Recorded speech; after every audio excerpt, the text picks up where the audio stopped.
Hi Susan, it's Mary Pat from Just Add Students. I thought I'd make you a quick video to show you what I mean for teaching that standard. So I think this is your standard, trace and evaluate the arguments. I think this is what your standard is. So the first thing that that I would recommend you do is look at the standard and make sure you understand what the standard wants you to do or wants the students to do.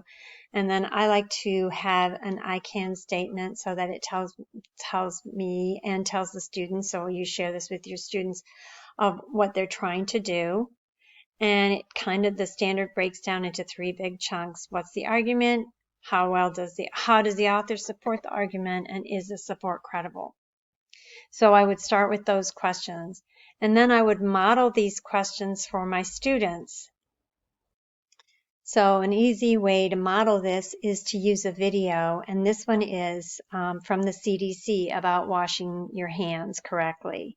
And so they're arguing, it's a public service announcement, so you could use any public service announcement, but I thought this one was kind of generic enough and timely, so that you would ask those questions. What's the argument? How is the argument supported? And is the argument credible or not? So in this video, you see, they show the UV lights, what the germs look like on your hands when you don't wash your hands correctly. So what you can do for that is you can take that little graphic that I made, or that, you can, I'll make it for you if you want me to make it for you, and use that little graphic, and then you would model following an argument and determining what the reasons are for the argument, and then telling if they're credible or not. You can model that for your students, and then you can give them another public service video and ask them to do the same thing, to look at the argument and decide whether it's credible or not.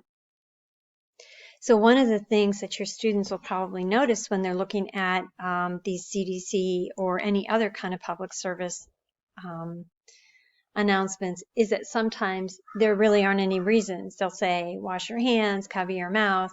They're arguing for you to have certain behaviors, but there is no evidence, or there's no supporting detail or anything. So it's kind of good to find a variety of those kinds of public service announcements that your students can watch.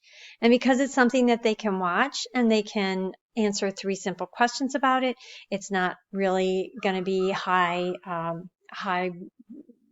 much high workload for them.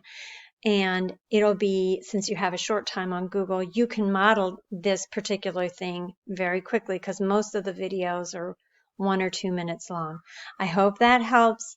I will talk to you inside the email.